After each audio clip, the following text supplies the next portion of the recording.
मित्रों, ये कहानी है श्रावण सोमवार की। एक समय की बात है। अमरपुर नगर में एक धनी व्यापारी रहता था। दूर दूर तक उसका व्यापार फैला हुआ था। नगर में उस व्यापारी का सभी लोग मान सम्मान करते थे। इतना सब कुछ होने पर भी वो व्यापारी अंतर्मन से बहुत दुखी था, क्योंकि उस व्यापारी का कोई पुत्र नहीं था। दिन रात उसे एक ही चिंता सताती रहती थी। उसकी मृत्यु के बाद उसके इतने बड़े व्यापार और धन संपत्ति को कौन संभालेगा। पुत्र पाने की इच्छा से वो व्यापारी प्रति सोमवार भगवान शिव की व्रत पूजा किया करता था। सायंकाल को व्यापारी शिव मंदिर में जाकर भगवान शिव के सामने घी का दीपक जलाया करता था। उस व्यापारी की भक्ति देखकर एक दिन पार्वती जी ने भगवान शिव से कहा, हे प्राणनाथ, यह व्यापारी आपका सच्चा भक्त है। कितने दिनों से यह सोमवार का व्रत और पूजा नियमित कर रहा है। भगवान, आप इस व्यापारी की मनोकामना अवश्य पूर्ण करें। भगवान शिव ने मुस्कुराते हुए कहा, हे पार्वती, इस संसार में सबको उसके कर्म के अनुसार फल की प्राप्ति होती है। प्राणी जैसा कर्म करते हैं, उन्हें वैसा ही फल प्राप्त होता है। इसके बावजूद पार्वती जी नहीं मानी। उन्होंने आग्रह करते हुए कहा, नहीं प्राणनाथ, आपको इस व्यापारी की इच्छा पूरी करनी ही पड़ेगी। यह आपका अनन्य भक्त है। प्रति सोमवार आपका विधिवत व्रत रखता है और पूजा अर्चना के बाद आपको भोग लगाकर एक समय भोजन ग्रहण करता है। आपको इसे पुत्र प्राप्ति का वरदान देना ही होगा। पार्वती जी का इतना आग्रह देखकर भगवान शिव ने कहा, तुम्हारे आग्रह पर मैं इस व्यापारी को पुत्र प्राप्ति का वरदान देता हूँ, लेकिन इसका पुत्र 16 वर्ष से अधिक जीवित नहीं रहेगा। उसी रात भगवान शिव ने स्वप्न में उस व्यापारी को दर्शन देकर उसे पुत्र प्राप्ति का वरदान दिया और उसके पुत्र के 16 वर्ष तक जीवित रहने की बात भी बताई। भगवान के वरदान से व्यापारी को खुशी तो हुई, लेकिन पुत्र की अल्पायु की चिंता ने उस खुशी को नष्ट कर दिया। व्यापारी पहले की तरह सोमवार का विधिवत व्रत करता रहा। कुछ महीने पश्चात उसके घर अति सुंदर पुत्र उत्पन्न हुआ। पुत्र जन्म से व्यापारी के घर में खुशियां भर गईं। बहुत धूमधाम से पुत्र जन्म का समारोह मनाया गया।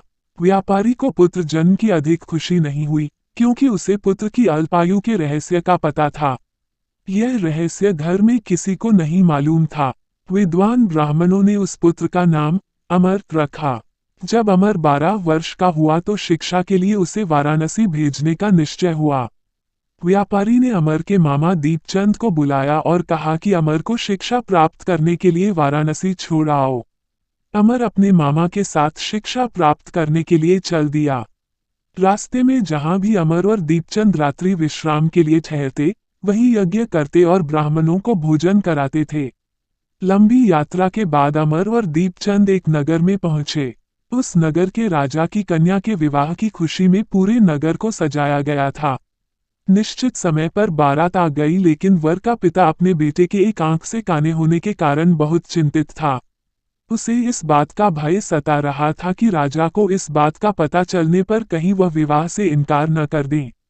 इससे उसकी बदनामी होगी। वर के पिता ने अमर को देखा तो उसके मस्तिष्क में एक विचार आया। उसने सोचा, क्यों न इस लड़के को दूल्हा बनाकर राजकुमारी से विवाह करा दूं। विवाह के बाद इसको धन देकर विदा कर दूंगा और राजकुमारी को अपने नगर में ले जाऊंगा। वर के पिता ने इसी संबंध में अमर और दीपचंद से बात की। दीपचंद ने धन मिलने के लालच में वर के पिता की बात स्वीकार कर ली। अमर को दूल्हे के वस्त्र पहनाकर राजकुमारी चंद्रिका से विवाह करा दिया गया। राजा ने बहुत सा धन देकर राजकुमारी को विदा किया। अमर जब लौट रहा था तो सच नहीं छिपा सका और उसने राजकुमारी की ओढ़नी पर लिख दिया, राजकुमारी चंद्रिका, तुम्हारा विवाह तो मेरे साथ हुआ था, मैं तो वाराणसी में शिक्षा प्राप्त करने जा रहा हूँ। अब तुम्हें जिस नवयुवक की पत्नी बनना पड़ेगा वह कान्हा है। जब राजकुमारी ने अपनी ओढ़नी पर लिखा हुआ पढ़ा तो उसने काने लड़के के साथ जाने से इनकार कर दिया। राजा ने सब बातें जानकर राजकुमारी को महल में रख लिया। उधर अमर अपने मामा दीपचंद के साथ वाराणसी पहुंच गया। अमर ने गुरुकुल में पढ़ना शुरू कर दिया। जब अमर की आयु 16 वर्ष पूरी हुई तो उसने एक यज्ञ किया। यज्ञ की समाप्ति पर ब्राह्मणों को भोजन कराया और खूब अन्न वस्त्र दान किए। रात को अमर अपने शयन कक्ष में सो गया। शिव के वरदान के अनुसार शयनावस्था में ही अमर के प्राण पखेरु उड़ गए। सूर्योदय पर मामा अमर को मृत देखकर रोने पीटने लगा। आसपास के लोग भी एकत्र होकर दुख प्रकट करने लगे। मामा के रोने विलाप करने के स्वर समीप से गुजरते हुए भगवान शिव और माता पार्वती ने भी सुने। पार्वती जी ने भगवान से कहा, प्राणनाथ, मुझसे इसके रोने के स्वर सहन नहीं हो रहे, आप इस व्यक्ति के कष्ट अवश्य दूर करें। भगवान शिव ने पार्वती जी के साथ अदृश्य रूप में समीप जाकर अमर को देखा तो पार्वती जी से बोले, पार्वती, यह तो उसी व्यापारी का पुत्र है। मैंने इसे 16 वर्ष की आयु का वरदान दिया था, इसकी आयु तो पूरी हो गई।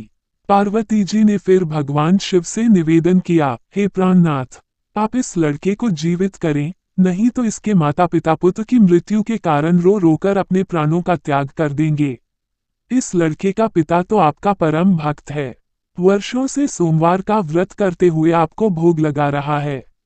पार्वती जी के आग्रह करने पर भगवान शिव ने उस लड़के को जीवित होने का वरदान दिया और कुछ ही पल में वह जीवित होकर उठ बैठा। शिक्षा समाप्त करके अमर मामा के साथ अपने नगर की ओर चल दिया। दोनों चलते हुए उसी नगर में पहुंचे जहां अमर का विवाह हुआ था। उस नगर में भी अमर ने यज्ञ का आयोजन किया।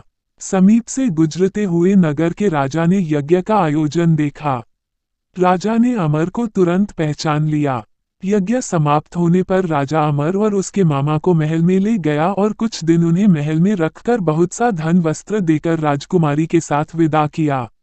रास्ते में सुरक्षा के लिए राजा ने बहुत से सैनिकों को भी साथ भेजा। दीपचंद ने नगर में पहुंचते ही एक दूत को घर भेजकर अपने आगमन की सूचना भेजी। अपने बेटे अमर के जीवित वापस लौटने की सूचना से व्यापारी बहुत प्रसन्न हुआ।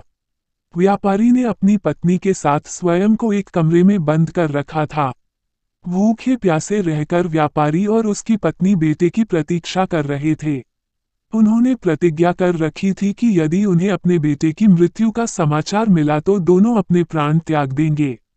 व्यापारी अपनी पत्नी और मित्रों के साथ नगर के द्वार पर पहुंचा। अपने बेटे के विवाह का समाचार सुनकर पुत्रवधू राजकुमारी चंद्रिका को देखकर उसकी खुशी का ठिकाना न रहा। उसी रात भगवान शिव ने व्यापारी के स्वप्न में आकर कहा, हे श्रेष्ठी, मैंने तेरे सोमवार के व्रत करने और व्रत कथा सुनने से प्रसन्न होकर तेरे पुत्र को लंबी आयु प्रदान की है। व्यापारी बहुत प्रसन्न हुआ। सोमवार का व्रत करने से व्यापारी के घर में खुशियां लौट आईं। शास्त्रों में लिखा है कि जो स्त्री पुरुष सावन के सोमवार का विधिवत व्रत करते और व्रत कथा सुनते हैं उनकी सभी इच्छाएं पूरी होती हैं। दोस्तों, क्या आप भी श्रावण के सोमवार का व्रत रखते हैं तो कमेंट में जरूर बताना, साथ ही हमारे चैनल को सब्सक्राइब कर देना। धन्यवाद।